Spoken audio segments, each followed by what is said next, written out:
Hola, en esta serie de videos quiero hablar acerca de la coagulación y de su relación con cirugía oral. Antes de empezar quiero hacer una mención importante de que los procesos de los cuales voy a hablar en estos videos van a parecer que los estoy aislando de todo el proceso de inflamación, cicatrización, etc. Entonces quiero aclarar desde ahorita que no son procedimientos aislados. No tenemos que aislar a la coagulación, a la fisiología de las plaquetas, no la tenemos que aislar de lo que en realidad nos importa, que es la cicatrización. Va a ser una serie de eventos las cuales nos va a permitir recuperar la función de los tejidos dañados. Entonces va a parecer que lo estoy separando de eso, porque pues no voy a estar hablando en estos videos de macrófagos, de PAMPs, de DAMPs, etcétera, pero la realidad es que no es aislado y va a parecer que lo hago, pero no, solo es para poder entenderlo un poquito mejor, pues dándole mayor detalle a estos procesos. Vamos a empezar. Vamos a comenzar hablando de qué es la hemostasia y sus etapas y rol en la cicatrización. Como les decía, la cicatrización va a ser como nuestra piedra angular para poder entender todo esto. Entonces, una vez que tengamos un poquito de claridad en un panorama general, vamos a empezar con la lesión. De la lesión nos vamos a pasar al espasmo vascular. Vamos a entender para qué es y de ahí nos vamos a pasar a la hemostasia primaria y tenemos que hablar a fuerza de plaquetas. De las plaquetas nos vamos a pasar después a la hemostasia secundaria, hablando de la fisiología de la coagulación, de los factores, de las vías, etc. Para después hablar de la fibrinólisis, porque el coágulo pues no debe estar ahí para siempre. Entonces después de esto ya podemos hablar de trastornos, de anticoagulantes y finalmente de cirugía. Esto lo dejo al final porque tenemos que tener un concepto claro de todo esto para poder entender el manejo que se proponen en los diferentes artículos o libros. Entonces vamos a empezar. Hemostasia. La hemostasia va a tener diferentes definiciones según donde lo busquen, así que traté de integrar todas para esta pequeña definición. Va a ser un sistema diseñado para prevenir y detener la pérdida de sangre y seguir con procesos que reparen el daño. Esto va a ser como algo muy inmediato que va a suceder luego que tengamos una lesión. Entonces vamos a tener diferentes prioridades según la etapa en la que estemos. Entonces, ¿qué va a pasar luego que nos lesionemos? Va a haber un espasmo vascular para que se detenga de manera inmediata lo más posible la pérdida de sangre, que es lo que estoy tratando de ejemplificar con este dibujito. Después de este espasmo vascular van a haber pedacitos de células que van a estar circulando la sangre, que se llaman plaquetas, y nos van a formar un pequeño tapón muy rápido, que la verdad nos va a sacar de muchísimos apuros, pero no va a ser tan fuerte ni tan estable. Va a seguir el tapón plaquetario. Una vez que tengamos esta red débil pero funcional, van a llegar varias proteínas, varios factores y nos van a formar un coágulo, a través de las cascadas de coagulación. Y una vez que tengamos el coágulo ya va a ser mucho más estable. Esto va a permitir que lleguen más células a este nivel para que puedan reparar el daño, no solo ya propiamente de la coagulación, ya otro tipo de células que van a estar detectando células que se dañaron o detectando patógenos. Y después se va a deshacer el coágulo. El coágulo no debe estar ahí para siempre porque el tejido tiene que ser restituido a la función inicial que teníamos. Y de aquí ya estamos hablando de una fase inflamatoria. No vamos a hablar tanto de esto, pero es importante que sepan que no es aislado. Todo está sucediendo en un conjunto. Y todo para llegar a la cicatrización. Acuérdense de las etapas de la cicatrización. Aquí les voy a poner, pero en los comentarios, si alguien se las sabe, ahí las deja. Y seguimos. Vamos a hablar hoy un poquito más del espasmo vascular. Primero que nada, como decía hace ratito, vamos a tener la lesión. La pared del endotelio se va a dañar. Ese es el endotelio.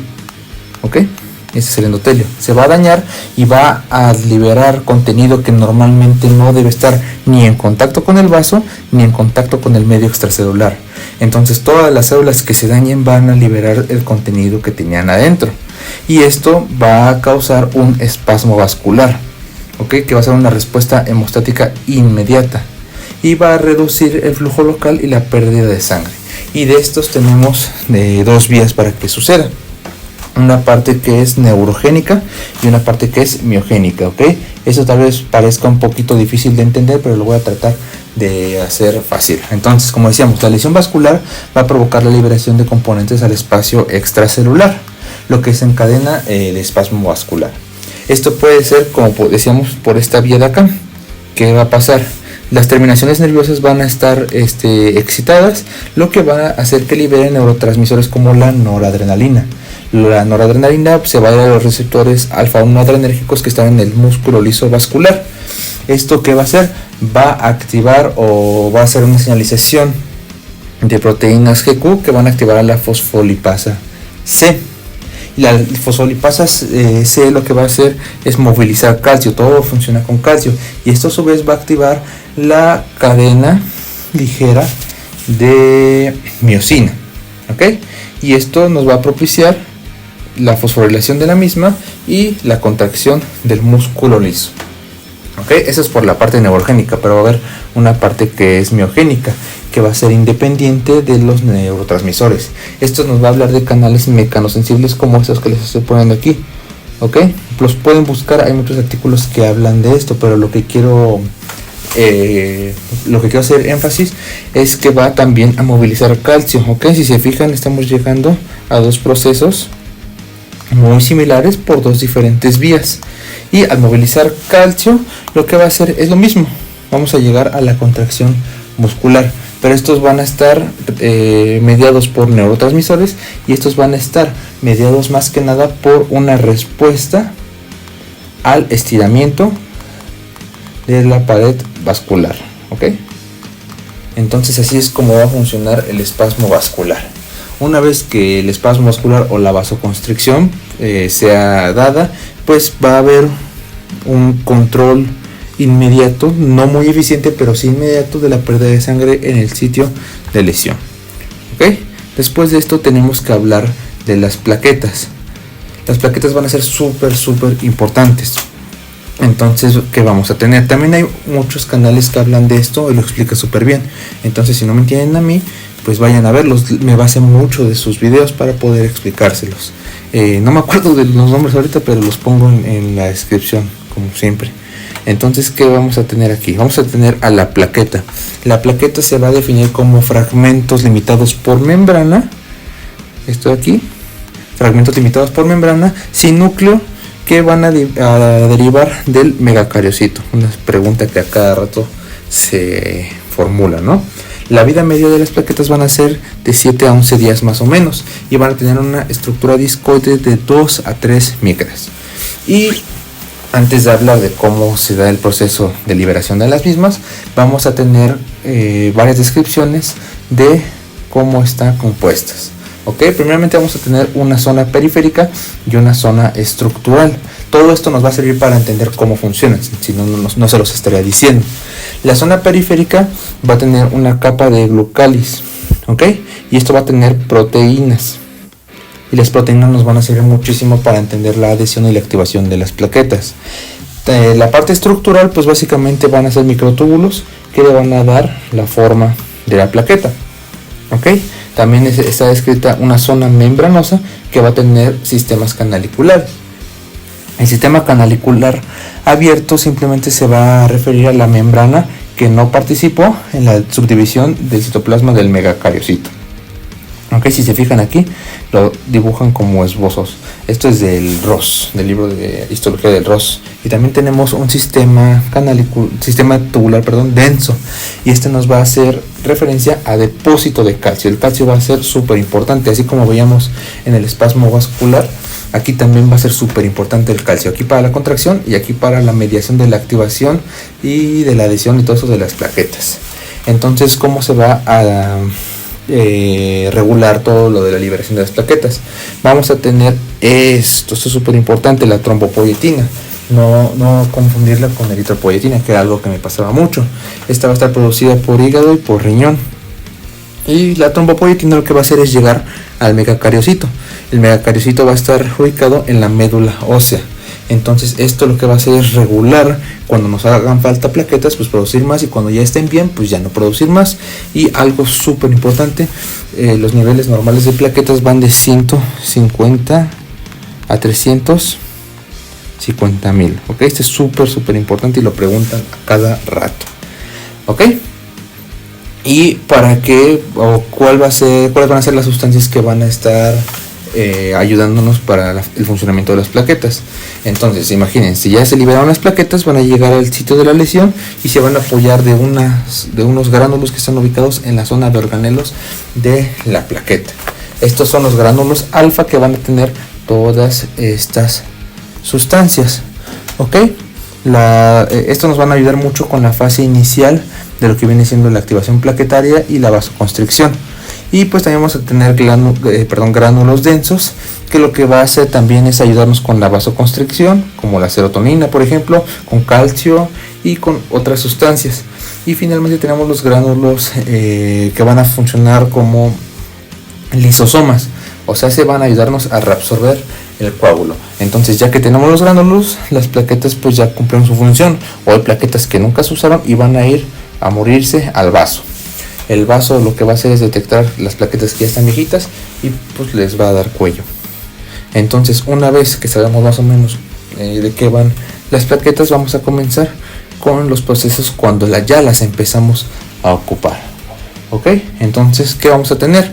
Supongamos que tenemos este mismo dibujo, esta misma estructura, pero en grandota. Ok, supongamos que este es el endotelio dañado. Entonces, de este lado tenemos todo lo que viene siendo, ahorita lo borro, bueno, con esto, aquí es intravascular y este de acá es extravascular. Ok, entonces, ¿qué va a pasar? Cuando el endotelio se dañe, va a dar pie a que moléculas o sustancias que están fuera de él pues entren al vaso, y estas moléculas van a ser reconocidas por la plaqueta. Ok, estas principalmente van a ser el colágeno, que lo puse aquí, y el factor de von Willebrand. Ok, entonces la plaqueta va a ir viajando así normalita y lo que va a hacer es detectar estas moléculas. Entonces, ¿cómo las va a detectar? Por un sistema de glicoproteínas que tienen un nombre específico, que son integrinas, van a ser reconocidas. ¿Ok? Entonces, para reconocer el colágeno vamos a tener a la glicoproteína alfa 2 B1. Bueno, aquí ya lo puse. Y para reconocer el factor de von Willebrand vamos a tener a la glicoproteína 1B59. ¿Ok? Entonces, ¿por qué nos importan estas cosas de aquí? ¿Por qué nos importan? ¿Por qué? ¿Cómo es que funcionan? Bueno, pues déjenme explicarles que normalmente la plaqueta, cuando está inactiva, que va a ser esta parte de aquí, le voy a poner aquí inactiva, vamos a tener que toda la energía que la plaqueta esté produciendo va a estar enfocada a sacar el calcio. Si se fijan, el calcio lo puse por fuera de la plaqueta. ¿Ok? Entonces, para eso, ¿qué vamos a tener? Tenemos que tener una molécula acoplada a PGS, ¿ok? Que también le pueden decir simulatory, que va a estimular a la adelinato ciclasa. ¿Ok? Esto lo que va a hacer es estimular un mecanismo de extrusión de calcio a través de aumentar el AMP cíclico y el GMP cíclico. Esto a su vez va a activar proteincinasas. ¿Ok? Acuérdense antes de que el AMP cíclico y el GMP cíclico son segundos mensajeros intracelulares. Entonces, después de esto, pues como les dice, va a activar a las proteincinasas, y estas a su vez van a fosforilar las proteínas en la membrana. Por eso les dije que era importante lo de la estructura de la plaqueta. Entonces, una vez que estén fosforiladas las proteínas de la membrana, pues vamos a tener que van a ser más eficientes para sacar el calcio. Lo que necesitamos es que el calcio esté fuera de la plaqueta para que no se esté activando. ¿Ok? Entonces, y cuando yo digo fosforilar, me refiero a que van a cambiar las propiedades de las moléculas, ¿ok? O de las proteínas. Van a cambiar su actividad enzimática, van a alterar su conformación o localización, o van a modificar su interacción, etcétera, ¿ok? Pero aquí las que nos importan van a ser la proteincinasa A y la G, ¿ok? ¿Por qué? Porque la A va a estar, va a ser activada por AMP cíclico, y la G, pues por GMP cíclico. Perfecto. Entonces lo único que quiero que entendamos aquí es que la plaqueta va a estar trabajando normalmente para sacar el calcio. Saca el calcio. Y cuando saca el calcio va a estar inactiva. ¿Ok? Pero puse todo ese procedimiento pues para que entendamos bien cómo está sucediendo. Y qué moléculas nos van a estar promoviendo esta extrusión de calcio. Pues el óxido nítrico y las prostaciclinas. ¿Ok? Pero ¿qué va a pasar si ahora en lugar de activar una PGS activamos una PGI? ¿Ok? Aquí la puse. Lo que va a pasar es que no va a haber o va a bajar la concentración de AMP cíclico. ¿Ok? Aquí estaba arriba y cuando estaba arriba se sacaba calcio, pero aquí va a bajar. Entonces si se baja la concentración de AMP cíclico, ahora el calcio va a poder entrar a la plaqueta. ¿Ok? Entonces si el calcio entra a la plaqueta se va a activar. Aquí se va a adherir. ¿Por qué? Porque se adhirió a las moléculas que les estaba hablando hace ratito. La plaqueta va viajando, ve el colágeno, ve el factor de von Willebrand y por sus glicoproteínas alfa 2B1 y por la 1B59 se va a quedar pegada al colágeno y al factor de von Willebrand. Una vez que está activada va a tener también va a tener contacto con moléculas relacionadas con inflamación como las prostaglandinas o el ácido araquidónico, que nos habla de que hay membranas dañadas. Entonces aquí tenemos un super daño que va a ser reconocido por las plaquetas para adherirse, pero a su vez también va a servir como un medio de activación. ¿Ok? Entonces estos dos no necesariamente suceden uno después de otro, sino que pueden estar sucediendo a la vez. ¿Ok? Entonces ¿qué va a pasar? Va a haber un aumento de calcio citoplasmático, y va a haber una reorganización del citoesqueleto y van a aparecer unas cositas que se llaman pseudópodos. ¿Ok? Va a aparecer que a la plaqueta le crecen patitas y vamos a ver para qué sirve esto. ¿Ok? Una vez que la plaqueta cambie su conformación y adquiera esta forma como de pulpo, lo que va a hacer es que va a tener mayor alcance para juntarse con otras plaquetas, por decirlo así. Además, cuando el calcio entra, lo que va a hacer es promover la liberación de los gránulos al medio extracelular. Acuérdense de los gránulos, que son todos estos. Esos son todos los gránulos. Los va a liberar. Y si se fijan, aquí tenemos las moléculas que propician o promueven la entrada de calcio. Y si se fijan, son parecidas. ¿Ok? Entonces la misma activación nos va a promover otra vez que plaquetas nuevas vayan llegando, se vayan adhiriendo, se vayan activando y finalmente cuando tengan esta conformación de pseudópodos pues puedan tener esta unión de plaqueta con plaqueta a través de una glicoproteína que es súper importante, que se llama 2B3A. ¿Ok? Aquí se me fue una letra, perdón. Entonces las plaquetas ya con forma así de pulpo pues van a estar unidas unas con otras, y esto va a hacer que sea posible el tapón que estamos buscando. Nos va a ayudar con una hemostasia rápida, que tal vez no va a ser súper efectiva a largo plazo, pero a corto plazo sí que lo va a hacer. Y después de esto ya podemos dar pie a lo que viene siendo la coagulación. Ok, la coagulación ya vamos a estar hablando de un tapón un poco más fuerte, un poco más firme, para que puedan darse los fenómenos de cicatrización subsecuentes. Ok, pero por el momento hasta aquí quiero llegar. Ok, porque si es complejo, entonces por ahorita vamos a dejarlo aquí y después vamos a ir viendo cómo también las moléculas o los factores de la coagulación van viajando, como qué son simógenos, cuáles son los cofactores, qué es un cofactor, qué es un simógeno, cuáles son diferentes. Todo de la coagulación lo vamos a ver en el siguiente video. Ok, entonces por ahora pues esto sería todo. No sé si se me esté pasando algo, según yo no, pero bueno, si se me pasa algo ahí lo pongo en los comentarios, ¿va? Muchas gracias.